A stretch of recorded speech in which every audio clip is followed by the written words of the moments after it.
Right. ఇక తెలంగాణ రాష్ట్ర వ్యాప్తంగా అయితే భారీ వర్షాలు కురిసే ఛాన్స్ ఉందని ఇప్పుడైతే తెలంగాణకు రెడ్ అలర్ట్ జారీ చేసింది వాతావరణ శాఖ. దీనికి సంబంధించి మరిన్ని అప్డేట్స్ మా ప్రతినిధి రత్న అందిస్తారు. రత్న, ఇప్పటికే తెలంగాణకైతే రెడ్ అలర్ట్ జారీ చేసింది వాతావరణ శాఖ. సో మెయిన్ గా లోతట్టు ప్రాంతాల్లో ఉండే ప్రజలకైతే ఇంకా చాలా ఇబ్బందులు ఎదుర్కొంటారు. సో వాళ్ళకి మరి ఇప్పుడు వాతావరణ శాఖ కూడా హెచ్చరిస్తుంది, సో ఎవరు బయటికి రావద్దు, అత్యవసరం అయితే తప్ప అని.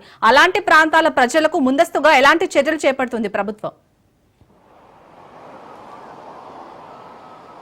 ఎస్, ప్రస్తుతం మనం లైవ్ లో ఉండగానే ఇప్పటి వరకు వర్షం అనేది కాస్త నెమ్మదించిందనేటువంటి విషయాన్ని చెప్పుకున్నాం. కానీ ఉన్నట్టుండి మళ్ళీ భారీ వర్షం అనేది మొదలైంది. ఒక్కసారిగా ఆ విజువల్స్ లో కూడా ఆ యొక్క దృశ్యాలు అనేవి కనిపిస్తూ ఉన్నాయి.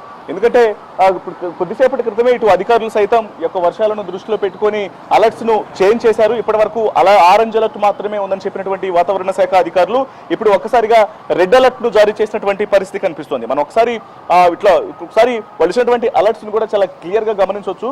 Heavy to very heavy at times, extremely heavy rains, more than 20 సెంటీమీటర్ల రైన్ఫాల్ అనేది ఉంటుంది అనేటువంటి విషయాన్ని ముఖ్యంగా ఇది నార్థర్న్ జిహెచ్ఎంసీ ఏరియాలో ఉంటుందనేటువంటి విషయాన్ని కూడా తెలియజేస్తూ ఉన్నారు.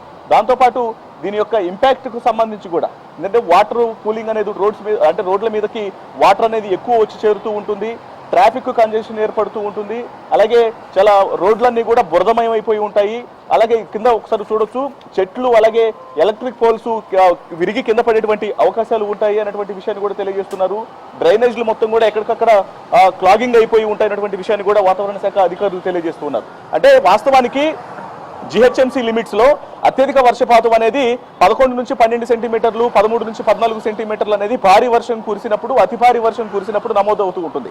కానీ ఇప్పుడు వాతావరణ శాఖ అధికారులు జారీ చేసినటువంటి అలర్ట్స్ లో మాత్రం అత్యంత భారీ వర్షం కురిసేటువంటి అవకాశం ఉంటుంది, ఎక్స్ట్రీమ్లీ రెయిన్ఫాల్ అనేది జరిగేటువంటి అవకాశం ఉంటుంది. దీని నగరవాసులందరూ కూడా దృష్టిలో పెట్టుకోవాలనేటువంటి విషయాన్ని తెలియజేస్తూ ఉన్నారు.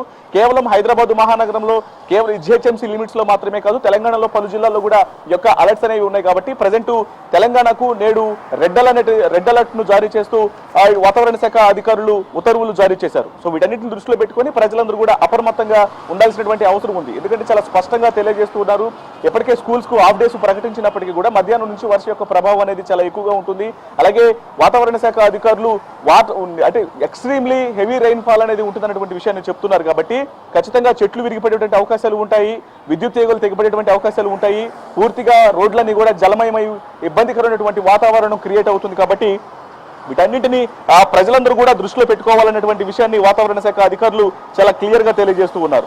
సో మనకు వీటన్నిటికీ సంబంధించి ఇవాళ రేపు 13, 14 తారీఖులలో ప్రస్తుతం రెడ్ అలర్ట్ ను జారీ చేస్తూ కొద్దిసేపటికి ప్రస్తుతం ఇప్పుడు మనం లైవ్ లో ఉండగానే యొక్క ఉత్తర్వులు అనేవి చేంజ్ చేస్తూ కూడా చూపించడం జరిగింది. మరోవైపున 15, 16 తేదీలలో ఆరెంజ్ అలర్ట్ అనేది కొనసాగుతూ ఉంటుంది. ప్రస్తుతానికి మాత్రం ఇవాళ రేపు హైదరాబాద్ తో పాటు టోటల్ తెలంగాణకు రెడ్ అలర్ట్ అంటే ఈ సీజన్ లో మొదటిసారి రెడ్ అలర్ట్ అనేది జారీ అయిందని చెప్పుకోవచ్చు. ఎందుకంటే వాతావరణ పరిస్థితులు అనేవి ఎప్పటికప్పుడు చేంజ్ అవుతూ ఉన్నాయి, వాతావరణంలో ఎప్పటికప్పుడు మార్పులు అనేవి కనిపిస్తూ ఉన్నాయి. కాబట్టి వీటన్నిటిని కూడా దృష్టిలో పెట్టుకుని ప్రజలందరూ కూడా అప్రమత్తంగా ఉండాలనేది అధికారులు తెలియజేస్తూ ఉన్నారు. మరోవైపున జిహెచ్ఎంసీ యంత్రాంగం అప్రమత్తమైంది. ఖచ్చితంగా లోతట్టు ప్రాంతాల ప్రజలు అనేక చిక్కుల్లో ఇరుక్కునేటువంటి అవకాశం ఉంటుంది. కాబట్టి అత్యవసరమైనప్పుడు టోల్ ఫ్రీ నెంబర్లకు కాల్ చేయాలనేటువంటి విషయం తెలియజేస్తున్నారు.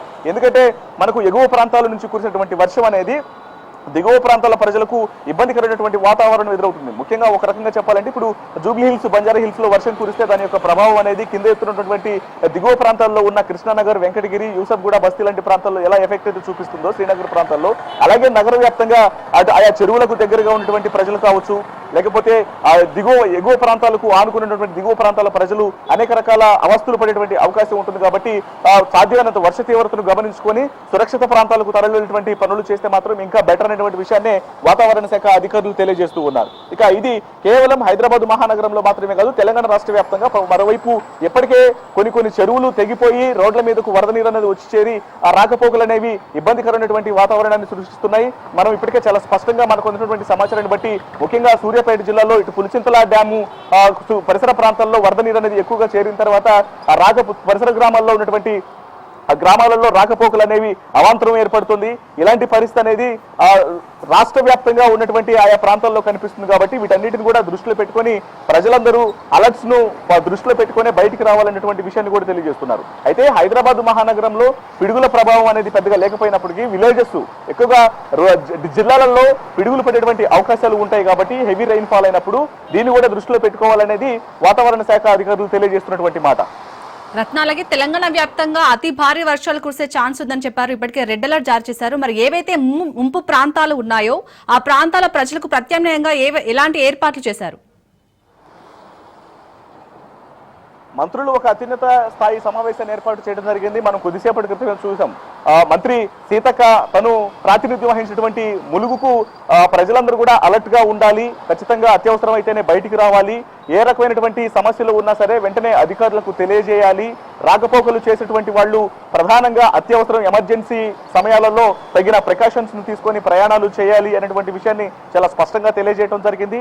అలాగే ఆయా నియోజకవర్గాలకు సంబంధించి ఎక్కడెక్కడైతే ఇబ్బందులు ఎదుర్కొన్నటువంటి ప్రాంతాలు ఉన్నాయో, ముఖ్యంగా లోతట్టు ప్రాంతాలు, వీటన్నిటికి సంబంధించి కూడా అధికారులు ఆరా తీస్తున్నారు. అవసరమైతే సెంట్రల్ ప్రొటెక్షన్ ఫోర్స్ కూడా రంగంలోకి తీరేటువంటి అవకాశం ఉంటుంది, ముఖ్యంగా ఈ డిజాస్టర్స్ కు సంబంధించి. ఎందుకంటే వరదలు వచ్చిన ప్రతిసారి కూడా ముంపు ప్రాంతాల ప్రజలు అనేక రకాల చిక్కులు ఎదుర్కొంటారు. కాబట్టి అక్కడకు ఎన్డీఆర్ఎఫ్ బృందాలు, స్టేట్ డిజాస్టర్ రెస్పాన్స్ ఫోర్సు వీళ్ళందరూ కూడా సంయుక్తంగా జాయింట్ ఆపరేషన్ లో పాల్గొనేటువంటి అవకాశాలు ఉంటాయి. సో ఇవన్నీ ప్రమాదం తలెత్తిన తర్వాత, వరదలు వచ్చిన తర్వాత వచ్చినటువంటి విషయాలు. కాబట్టి ముందుగానే ప్రజలు, ఆయా ముంపు ప్రాంతాల ప్రజలు అప్రమత్తంగా ఉంటే ఈ యొక్క ఇబ్బందుల నుంచి కాస్త కాపాడుకోవచ్చు అనేటువంటి విషయాన్ని కూడా తెలియజేస్తున్నారు. ఇక హైదరాబాద్ మహానగరంలో ఇటు జిల్లాల పరిస్థితిలో ఉంటే, హైదరాబాద్ మహానగరంలో మరి ఎప్పటికప్పుడు పరిస్థితి అనేది కొంత క్లిష్టంగా మారుతోంది.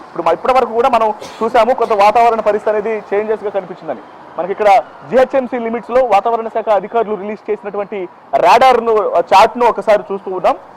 వాస్తవానికి ఇక్కడ బ్లూ కలర్ లో కనిపిస్తున్నంతా కూడా రెయిన్ ఫాల్ కు సంబంధించినటువంటి అలర్ట్. ఆ బ్లూ కలర్ లో కనిపిస్తున్నంతా కూడా వాటర్ గా రెయిన్ అలర్ట్ అనేది చెప్పుకోవాలి. మీకు అక్కడ మనకి ఇక్కడ ఎల్లో కలర్ లో కనిపిస్తున్నంతా కూడా వాతావరణం పొడిగా ఉన్నటువంటి ప్రదేశాలకు సంబంధించి.